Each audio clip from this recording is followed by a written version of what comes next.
So we finally crossed 100k and I'm super excited to share with you what kind of stocks I have in my portfolio. Sorry for my voice, I've been sick for the last 15 days almost now, and that's why you didn't see any kind of new videos in the last few days. I've been waiting for this. So like when I started investing, I turned 25 this year on 1st January 2020. My goal was that I somehow am able to reach a substantial milestone. The milestone was not really fixed because I had no idea how the business is going to develop, especially during the times. But the interesting thing was that a lot of like companies were willing to invest more inside their marketing and more inside their brand, and that's essentially like what Brandevise deals with. So like we do marketing consulting for different kind of companies who want to execute different kind of marketing campaigns or figure out their advertisements, or like even for small businesses who want to like build up their brand. So we provide consulting in all of those areas. So that's why of course I was like very skeptical in the starting of the year how it is going to turn out, but hey, business ran fine, and I'm super glad that I'm able to like reach this milestone of having 100k euros invested in stocks before I turned 26. So essentially in 333 days, my first stock that I bought was, I think it was MSCI World. It was on 20th January, and when I reached 100k, it was 17th December. So around in 333 days, I was able to like reach this goal. A lot of people will tell you like, of course, like you can also do it and things like that. And I'll be like super honest with you. I think if you're just doing a job, it is going to be very, very difficult that you like reach some milestone like that, like, within a year or something. And that also goes for, let's say, like very high paying jobs, because what you have to understand is, let's say I have invested now 100,000 euros in the stocks, but for this money, I also have to put aside 42,000 euros in taxes that the German state is going to take, which I personally find really, really horrible. I'm not really happy the kind of value you get for your money in Germany, and especially like, Finanzamt, they just like keep on sending you annoying letters. The health insurance, if you know recently, they also like increased their percentages. That means from 2021, it is going to start costing you more. And especially as a self-employed person, I have to pay my employer's part of the health insurance and the employee's part of the health insurance together. So for me, a simple health insurance, a public health insurance like TK costs me around 800 euros a month. And on top of that, these taxes and stuff, they really eat a big chunk of your wealth away. And because most of my business is done online, so I'm really thinking about setting up my companies somewhere outside Germany and just like move there full time, because I don't personally see a sense of like paying so much money in taxes. And so with that, my first tip is going to be that you should start earning more. And this could be done in a few ways. You can either have a side hustle, so like you can start your own side business, the Gewerbeanmeldung, the business registration at the Handelskammer or like wherever it is done at Rathaus whatsoever.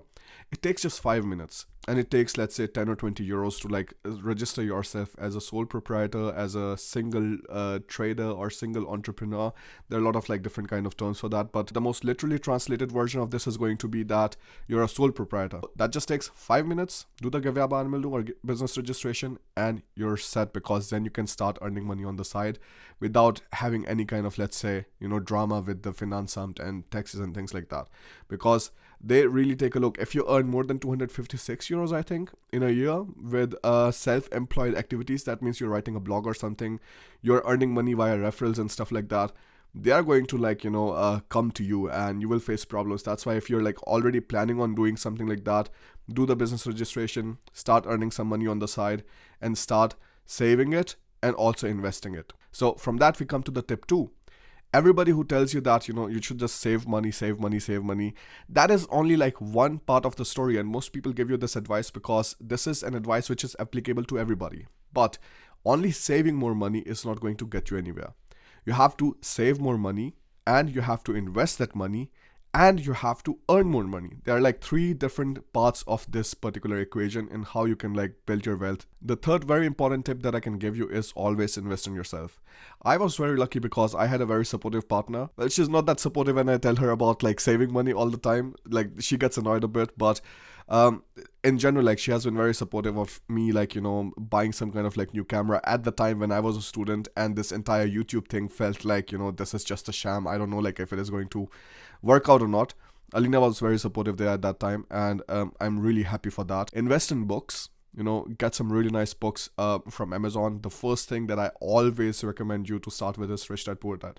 It will really change your entire mindset, and this is going to put you into the mindset of actually acquiring assets which cash flow, and then you can buy some things from that, and not just like directly spending the money that you earn, because he talks about spending the money that you earn in a way that you're just spending the principal, but what you should be spending is the interest on the principal that you get, which is a very, very important and life-changing tip.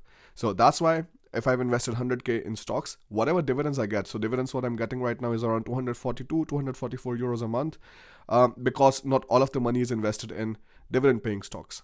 Some is around 46% is, and then the rest of the money is in growth stocks. So I'm going to use the dividend money to pay for some things if I have to, but like right now I'm also like reinvesting that money entirely back into the stocks. So again, that is also very important. Now I'm going to quickly take you through my stock portfolio. So here, if you take a look at my stock portfolio, it's 102,000 right now. And I think this year there was a profit of, I think, around 6,700, which is not that much, because previously I was like purely putting all of that money inside in MSCI World. But I quickly learned that if you want to like, actually have some kind of gains, MSCI World is not the way to go. It is a nice, passive way to just invest money. I missed out on a lot of opportunities because I did not know that in advance, because I was following all of these German YouTubers that just talk about MSCI World, MSCI World, MSCI World.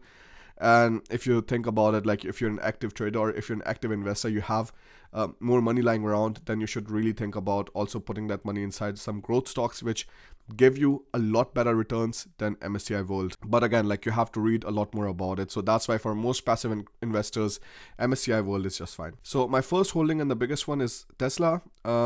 I have here 23,000 euros inside with 43 stocks, and it makes up around 23% of my portfolio. Then I have SL Green Realty. This is a REIT which has properties in New York, Manhattan, and some other like major places. And what they essentially do is they lease the properties or the offices out to bigger companies. So this is my second biggest holding here. With 15,500 euros invested inside and 326 stocks. The reason I like this company is because of the monthly dividends, and they recently declared a special dividend of €1.65 per stock. So you can just calculate like 300 times that. Like that is going to be a lot of like nice dividend income that many companies are not giving out. And that's why I've been buying more, because I like these companies who actually like think about their shareholders too. Then I have NEO with 10,236 euros invested inside 282 stocks, and it makes up around 10% of my portfolio. Main Street Capital, another monthly paying dividend company, which I have 8,200 euros invested inside 323 stocks, makes up around 8% of my portfolio. Then Gladstone Capital, this is also a monthly dividend company, 7,300 euros invested inside 505 stocks, and makes up around 7% of my portfolio. Then I have Core MSCI World. Now you see, like I actually sold a lot of the shares of Core MSCI World so that I have the money to invest inside Tesla or SL Green Realty and like other companies. So here I have 7,000 euros invested inside. Previously I think it was around 12,000, I think even more. And this is 118 stocks and some fractional shares. You get fractional shares when you let the savings plan run. Because let's say for 50 euros you do not get an entire stock of Core MSCI World. That's why it becomes fractional. It is 7% of my portfolio. Then I have LTC Properties, 195 stocks, 6,200 euros invested inside, 6% of my portfolio. And that is another monthly dividend company. Then I have Microsoft, and Microsoft I have 30 stocks, 5,600 euros invested inside, 5% of my portfolio. Then I have AGNC. Now this is also a monthly dividend company and a strong buy rating. I don't like take a look at the ratings too much. I just like to see what has been the dividend history and what is the company saying about its future, how the revenue is increasing or decreasing. These kind of things I directly take a look at on the investors presentation or the SEC filings that they have. So here I have another monthly dividend company, and I have 358 stocks of it, 4,500 euros invested inside with around 4.5% of my portfolio. Now I do not have a lot of money inside AGNC, and I have, let's say, like SL Green Realty as my second like biggest holding, mainly because SL Green Realty has been increasing its dividends for the last 9 years, whereas AGNC, it just like cuts its dividend short whenever they want to. So I'm like not so happy about it. That's why the money that I have invested inside is very less.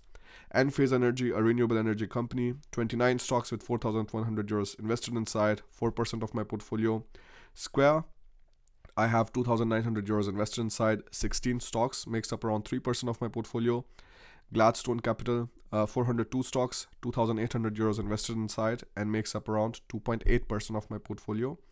Then I have Realty Income Core, 42 stocks, 2,100 euros invested inside, and makes up around 2% of my portfolio. And then I have Palantir Technologies, 63 stocks, 1,300 euros invested inside, and makes up around 1.3% of my portfolio.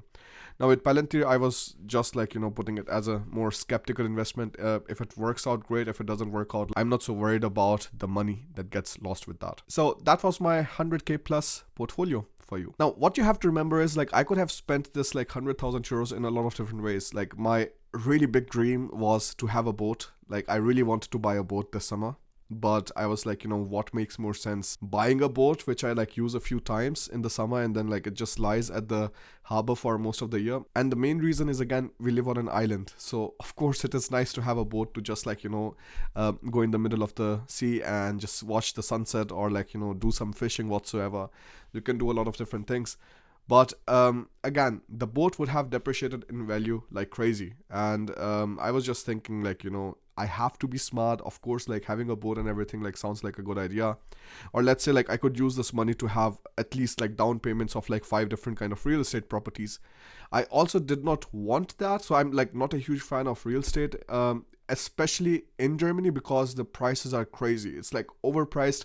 And that's the reason like I'm not like planning on investing anything in real estate in Germany, at least, because if you take a look at the yield that you get on that investment, like it is going to pay off in like 30-40 years or something, depending on how much you're allowed to charge the tenants. Because again, you have to remember, in Germany there are also restrictions on how much you're allowed to charge, so you cannot really decide the yield. And this is something which I really hate, and that's the reason I'm not like investing in real estate in Germany. The second thing is, of course, you have to then take care of the tenants, you have to take care of the house. There are always additional costs. I tell you, in this house that we bought, like we have invested at least like 45,000 euros just to like make it like nicer and livable. And there are always costs coming up here and there. You cannot avoid it. Now think about it, like once the sewer pipe of like, one drainage from the bathroom to the main sewer system, it just broke. And at that time we were like having real like financial issues, and we were like, what kind of nonsense is this? And that's the thing, if you own a house, you will have problems most of the time. Some tiles will get blown off on the roof, and you will have leakage, or like, some kind of pipe gets blocked, some kind of pipe gets blasted whatsoever. There are so many things which can go wrong. And that's the reason, not a huge fan of real estate, at least. With stocks, I'm still like very mobile, I'm very flexible. Next, let's say I want to just like, pick myself up and I want to like move to another country. What I can do is I can just take my portfolio, shift it to a more international broker, let's say like eToro or Trading 212. Well, Trading 212 has a lot of like higher spreads. That's why I'm not a huge fan of that. But let's say eToro or something, capital.com, things like that. I can just like shift my entire portfolio there. And then I'm like more mobile. And I'm not like fixed. Just because I invested this money inside in German brokers, I do not have to like, let's say, stay in Germany if I decide to like move abroad sometime. Because again, 42% taxes, I just find it unbelievable. Now there are countries like Bulgaria where like you're just paying 10% like corporate income tax, or also like 10% personal income tax. It's just very nice. If you think about it, you would need at least 4.5 years to build the same kind of wealth in Germany that you can build in Bulgaria if you're just working online anyways.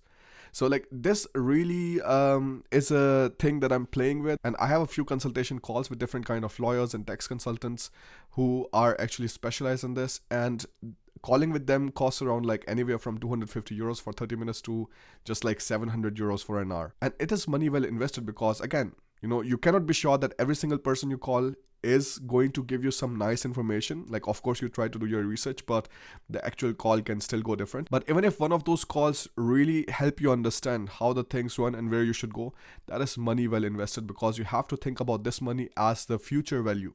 How much money can you save if you make the right decision right now? So of course, like always think about investing in yourself. Sometimes it feels expensive, but I think this is money well invested.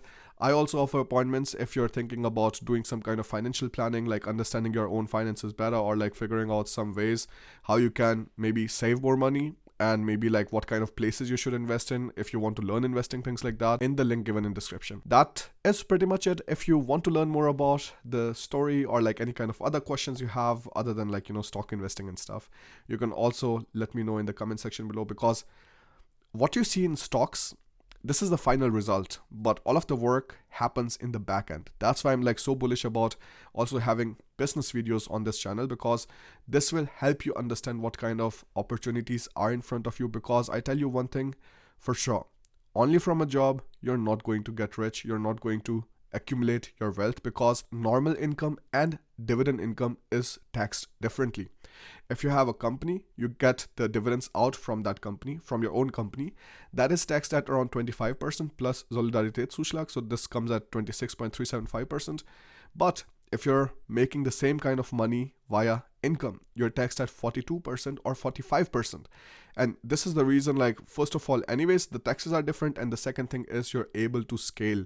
You can hire few employees. You can actually increase the number of hours that you're working in together. Let's say like you want to work 160 hours in a week. How do you do that? Of course, for yourself alone, it will be very difficult, but you can have 3 other employees and you can also work yourself like 40 hours a week, and you have 160 hours a week to accomplish a particular project. And that's how you have to think about. And with business, these things become a lot easier. Thank you so much for watching this video. Follow me on Instagram on Brandevise, and I'll see you in the next one. I think my throat is already gone. Yep. See you in the next one. Bye.